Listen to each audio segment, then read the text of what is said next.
Hi guys, Grace Garden here from London Hendon Home Sewing Course. Yay! Right, tonight we're going to make bags. Everyone always likes bags, so you can make them big, small, whatever you like. It depends on what you want, how big you want it, and even what colour you want. So here we go. I've been given some nice purpley curtain stuff. It's a bit thin, so I'm going to use it with the lining that it came with. So here's one I did earlier. This one's quite big, you can get a pair of shoes or something that. The only thing it's missing is a drawstring, and I'll show you how to do that in a second. But all I've done, apart from a basic bag, is I've just sewn the lining onto the fabric so it's double thickness, so it's nice and strong. So we start off with you deciding what size you want. Here's a little baby one. So as I say, you can have it any size shape, and material also. This one, funnily enough, is made out of a recycled tent, as you can see. So it depends what size you want. It depends what you want it to do. If it's only a small one, then you can have really fancy fabric, put your makeup in it, put your pencils in it, whatever you like. So the first thing to do is decide what size you want. So I decided I was going to have a bag about that big. It will end up about that big by the time you've done all your hems. Don't forget, you're going to need a centimetre either side to do your hems at the side, and 5 centimetres at the top to do the turnover. So if you want something 20 centimetres by 15 centimetres, then you have to do it 25 centimetres by 17 centimetres to make sure you have the hems. So as I say, this was quite thin, so I've left the lining on, so I'm only going to treat that as one piece of fabric. Don't panic that it's 2 different colours. So we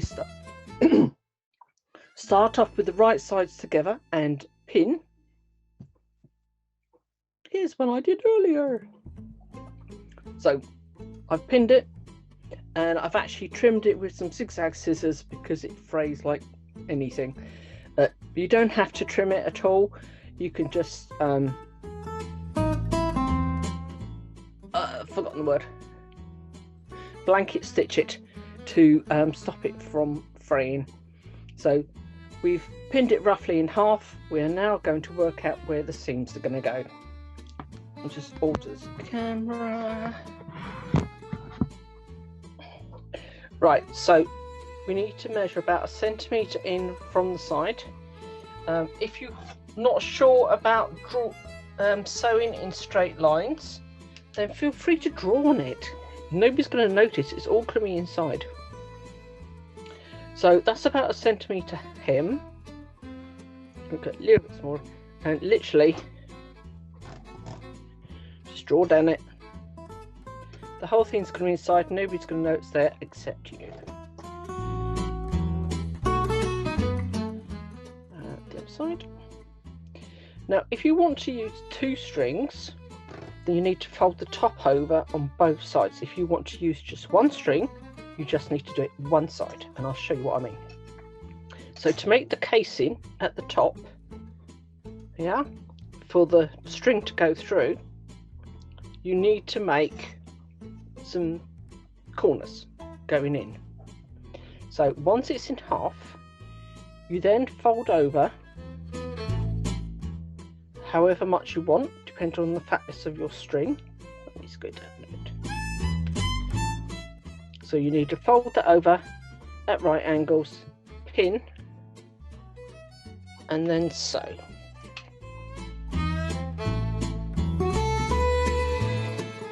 If you're only going to do a single string, you do this side as well. But if you're going to use a double string, you need to do this side as well, so it's got room to move. You don't have to do them this deep, but it's much easier to work out where your stitching goes and everything. So again, make sure they match up.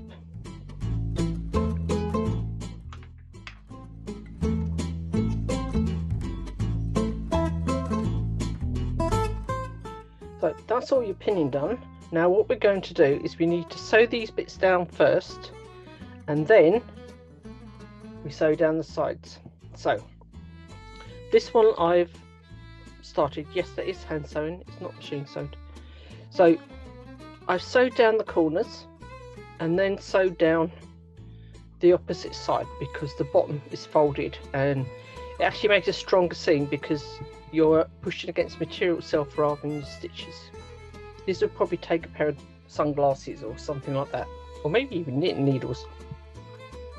So we've sewed down one side and we've sewed the corners over. We'll then open this up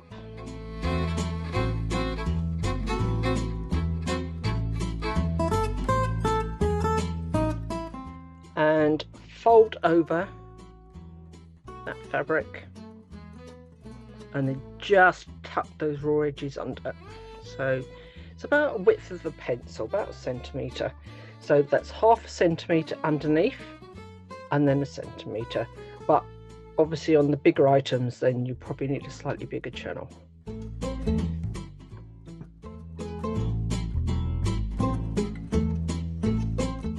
It's not behaving. So 1/2 centimetre and then down. So that is extra to your bag. So pin it at the edges, pin it in the middle, and if necessary pin it between the two edges as well.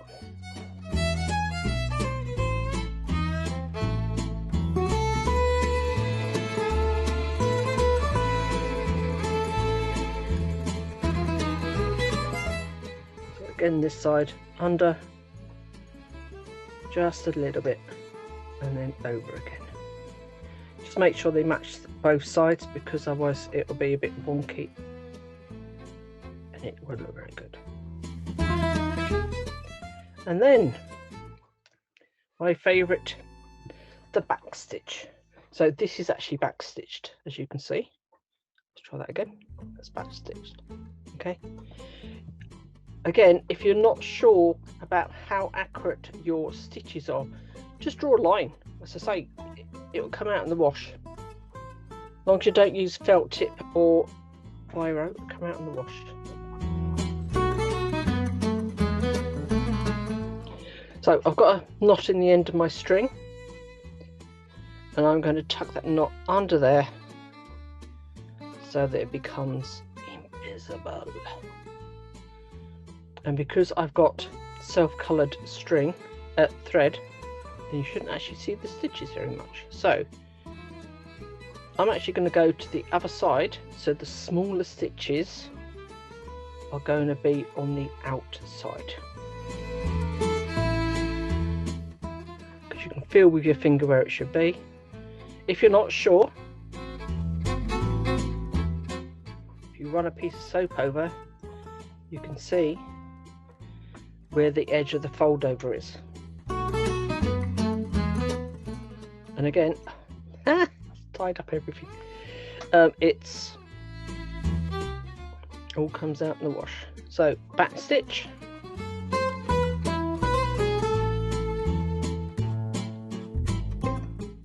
all the way across.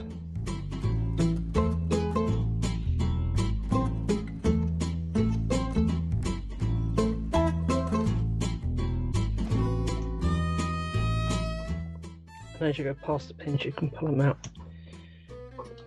Right, for those who don't know what a back stitch is, I will show you again.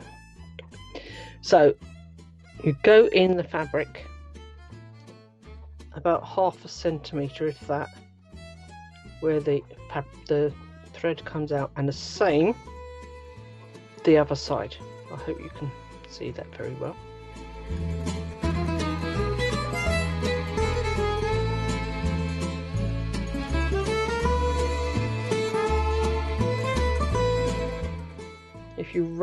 If you run soap on the thread, it would actually stop it from tangling as well.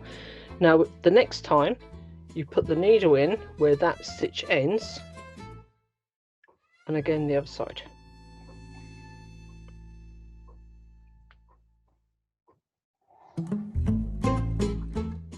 So where that one ends and about the same the other side.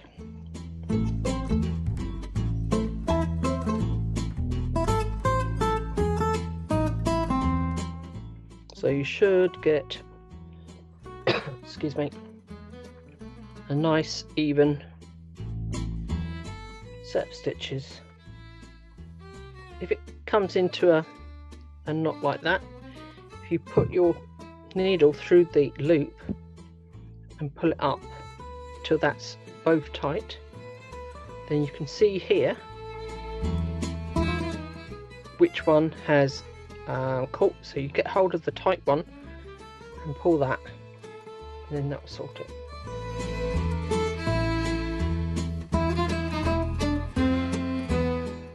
So rinse and repeat all the way along. Did you realise that a rinse and repeat was actually invented by shampoo manufacturers? So you actually use more shampoo. Don't always need to quote a rinse and repeat.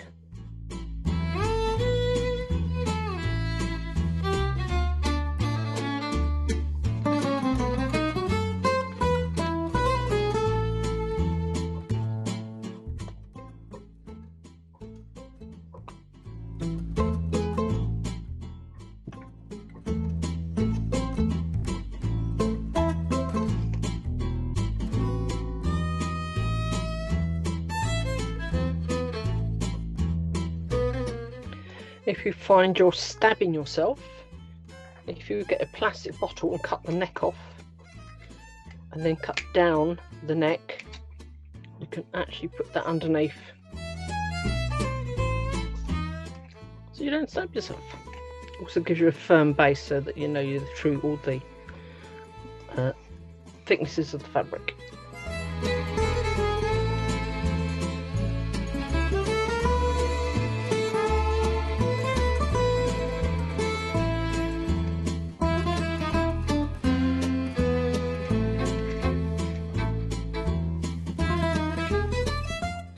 My thread's decided to play up. Always does it when I'm demonstrating.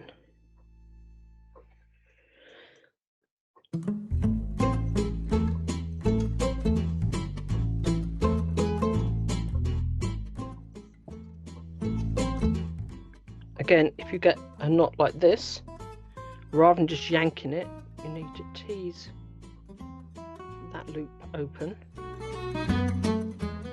and then disappear. Doesn't always work, but usually does.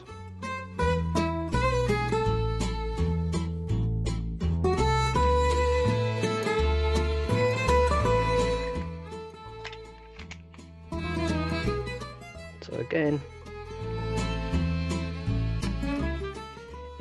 you may think it's taking ages, but you will appreciate the result in the end. Anyway, so you sew all the way across. I'll finish that one later. And then when you finish doing that, make sure the edges are lined up and then backstitch all the way across, all the way down, because you're actually miss the top bit, so you literally just sew all the way down.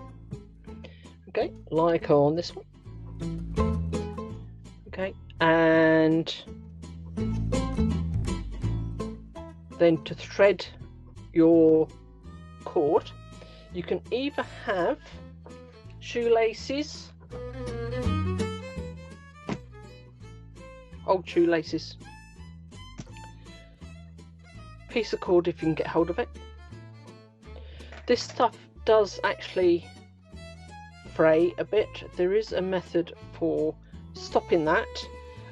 Please only do this with an adult present because it's flammable.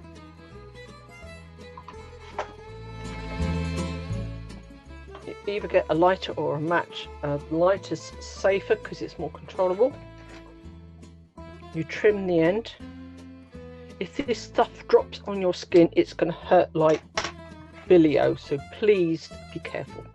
Literally just light the thing, wave it under, that's it. just leave that to cool, and then you can use it and it won't fray again. Right, so that's to stop the cord fraying. Obviously, if you use shoelaces, you won't need that because they're called eaglets. It's the little doodad at the end, the hard bit. So I'm only going to use one piece, and you get yourself a nice fat safety pin.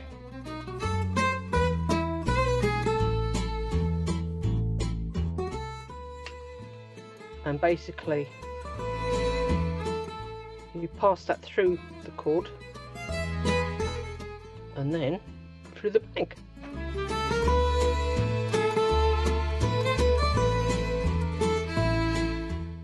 So you push that through, hold it, and then pull the fabric over the top.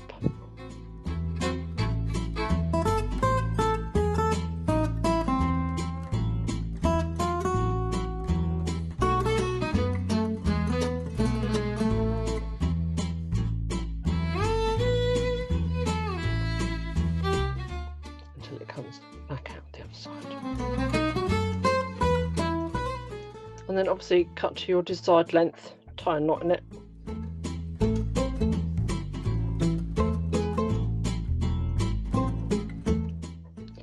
and do that to any of the size of the bags. So that is the same size as this one, so this is how big your material is, this is how big it's going to turn out. This one I haven't actually finished, I've only just started pinning it, but as you saw earlier, this big one is quite big and it will take a pair of shoes, something like that. Plimsolls, not hiking boots though. And the one I showed you earlier, the tent one, you can actually get half a tent into that one, and that's what we actually use them for, is when we split tents when people are hiking, so that the tent is shared out between the group. Half of you take one side and the other one takes the rest of the tent in one of those. Right, I hope that's helpful. I hope you can use this. Don't forget that just because I'm using purple curtain fabric doesn't mean you have to use curtain fabric. I've used all sorts of things, and if you use net curtains, you can actually make vegetable bags, or even bags that you can pop your underwear in for when you're washing in the wash machine, so the hooks and eyes don't get caught everywhere. So it's entirely up to you what sizes and shapes you make them. I just made long skinny ones because that's what I wanted to do. I mean, that one will probably end up as a pencil case or makeup case, and the big ones, as I said, for shoes. So pick your fabric, make it a little bit wider than what you think you need to make up for the seams, and then stitch away. And don't forget, because all the seams, apart from where the casing is for the cord, are all going to be inside, it doesn't matter if you make a bit of a mess. I'm just neat because I've been doing it for a little while.